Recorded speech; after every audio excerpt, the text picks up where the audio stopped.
Mark எழுதிய நற்செய்தி அதிகாரம் 16 இறைவசனங்கள் 9 முதல் 15 முடிய. வாரத்தின் முதல் நாள் காலையில் இயேசு உயிர்த்தெழுந்த பின்பு அவர் முதலில் மகதலா மரியாவுக்கு தோன்றினார்.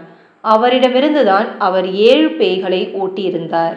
மரியா புறப்பட்டு சென்று இயேசுவோடு இருந்தவர்களிடம் இதை அறிவித்தார். அவர்கள் துயருற்று அழுது கொண்டிருந்தார்கள். அவர் உயிரோடு இருக்கிறார் என்றும் மரியா அவரை கண்டார் என்றும் கேட்டபோது அவர்கள் நம்பவில்லை.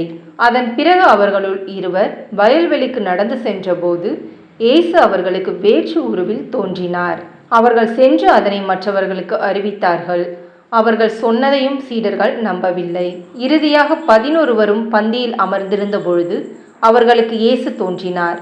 உயிருடன் எழுப்பப்பட்ட தம்மை கண்டவர்கள் சொன்னதை நம்பாமல் அவர்கள் கடின உள்ளத்தோடு இருந்தமையால் அவர் அவர்களுடைய நம்பிக்கையின்மையை கண்டித்தார். இயேசு அவர்களை நோக்கி, உலகெங்கும் சென்று படைப்பிற்கெல்லாம் நற்செய்தியை பறைசாற்றுங்கள் என்று கூறினார். இது ஆண்டவரின் அருள்வாக்கு. கிறிஸ்துவே உமக்கு புகழ்.